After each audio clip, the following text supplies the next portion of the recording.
Lost was a popular series on ABC almost a decade ago, and yet there's still folks talking about it. Well, at least I'm still talking about it. It was a bit of a sci-fi drama with the main plot lines being based around a few key mysteries. Lost was a pretty good show, but unfortunately, for as much as it got right, it seems like the show made a few critical mistakes, specifically with how it resolved some of its mysteries. There are 4 central mysteries I'd like to discuss, and I'd like to approach them all in 3 parts. Part 1, the setup. Part 2, the reveal. Part 3, what could have been. So first we'll look at how these 4 specific mysteries were established in the show, and then we'll look at the resolution of those mysteries and how they played out. And then finally, we'll play a little game of what if, making some educated guesses at some other ways the mysteries could have gone. So, spoilers ahead for all of Lost. Hopefully you've seen it, or this might not make a lot of sense. And before I get going, I'd like to give a shout out to OK Morale and Rite27, who both did excellent Lost analysis video series, and very much inspired me to do my own hot take on this TV show that's been finished for like 10 years now. OK Morale's ideas about the smoke monster really influenced what I'm going to be saying about it. So thanks to those who came before me, and now, let's get into it. Mystery 1. The Others. The Others were the show's original antagonist group. In seasons 1 and 2, they were shown to be unusually strong and fast, and capable of committing deadly deeds. They moved through the island jungle like ghosts, sometimes abducting and sometimes executing. They had mysterious, inscrutable motivations, secretive natures, but would often hint at the idea that they were all part of a far greater mission. The Others were eventually revealed to be relatively normal people. The majority of them didn't seem that impressively strong or capable, and many of them seemed a bit confused or conflicted about the larger mission of their people. They certainly didn't behave like people who were in a cult. They argued and loved and played games and read books, and basically just behaved like regular folks.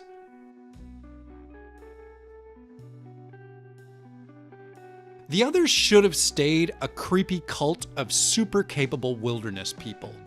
You bring in a lot of weathered, muscular actors to play them, and imply that life on the island gives them abilities that seem almost supernatural. The Others are stronger and faster, and can heal quicker than normal people. They're like a whole culture of ultimate warriors, capable of moving silently throughout the jungle. And then lean into the idea that they are a cult. They shouldn't seem like normal, sane people. They should all be scary, intimidating, and intense. These are true believers who would die for their cause, and most of them have killed another person at some point. They should be unnerving, and not trustworthy people, because they're kinda crazy.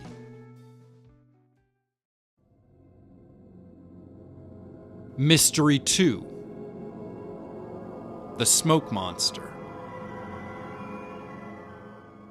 The Smoke Monster started out as a mysterious killing machine, with its actions at first seeming random, but gradually seeming to function for a larger purpose. It was like the monster was killing people because there were places people weren't allowed to go, and if the monster caught you in those areas, it would kill you. But if it ran into you somewhere else, it might just look at you and wander away. You never knew for sure what you'd get, but odds were in favor of a violent death. The Smoke Monster was eventually revealed to be the primary antagonist of the show, a shape-shifting man who could not die or leave the island. This didn't really connect with the behavior shown in the first couple of seasons. It feels like the Smoke Monster wasn't originally designed to be the central villain, but after a point, it had become one of the most popular characters on the show, so the producers did that thing that happens on some shows when a side character unexpectedly becomes popular, and they wrote the Smoke Monster a larger role, merging it with the show's main villain. This also made it seem as though the ultimate final villain of the show was somebody who'd been there from the very beginning. None of this felt exactly right, and seemed to create more questions than it answered. Going by the first 2 seasons, the smoke monster seemed clearly to be some sort of a supernatural version of a guard dog. Something inhuman and animalistic. A guard dog which patrolled some areas more fiercely than others, and occasionally became fond of certain individuals. It would obey some instructions, but at the same time, it was also wild and untrustworthy. Like a lion in the circus, it could be made to do tasks, but there was always that chance that it would turn on the tamer. I like the idea that it used to be a dog, and that hundreds or maybe thousands of years earlier, somebody had used the power of the island to transform the dog into something capable of protecting the island forever. Then the owner had died, and this thing had just been left roaming the island, killing and protecting ever since. Mystery 3. Jacob. Jacob was set up as the man the others were following. The others described Jacob as a great man who was powerful but unforgiving. Jacob was revealed to just be an ordinary but ultimately kinda nice guy who had been granted eternal life by becoming the guardian of the island. His motivations were never entirely clear, but throughout the series, the music cues and cinematography tended to suggest that we were meant to see Jacob as a force for goodness. However, if taken just plainly at face value, his actions were monstrous. He wasn't just manipulative, he was a mass murderer, and either kinda crazy or kinda stupid, or both. Jacob shouldn't have been revealed to just be some relatively normal blonde dude. He should have been a Yoda, somebody we met who initially seemed crazy or foolish, even pathetic, but then was gradually revealed to be a wise, ancient being. Perhaps one who had grown cynical from dealing with people and had become withdrawn, cultivating a dual persona as both guru and half-wit, with no one being aware that a single individual represented both roles.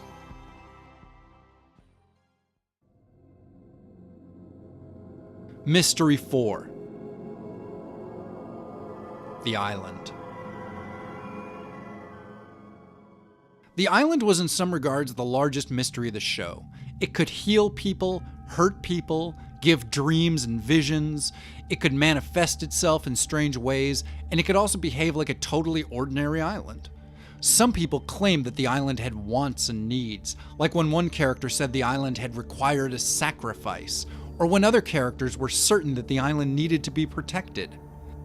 The island seemed to want things, and in exchange, it could give incredible gifts.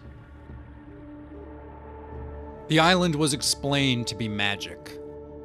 It was a magic place, and at the heart of it was a light, and that same light was inside every single person, perhaps as some sort of aspect of their soul.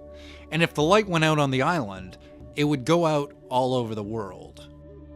I don't think it made as much sense as the writers had hoped. The explanation was a little confusing, a little corny, and not nearly as satisfying as it needed to be. The island should have been something alive, and in its own way self-aware, a semi-sentient being with the power to manifest its own reality. Like a nearly omnipotent child, the island was forever trying to make people happy while being incapable of truly understanding the complex motivations that drive most people, especially all the psychologically damaged people who had come to the island from the initial plane crash. A self-aware superorganism, a super-intelligent alien ship, or even the overgrown remains of a long-dead god. It needed to be something solid that could think for itself. It needed, if not an identity, then a motivation, a reason for why it did what it did.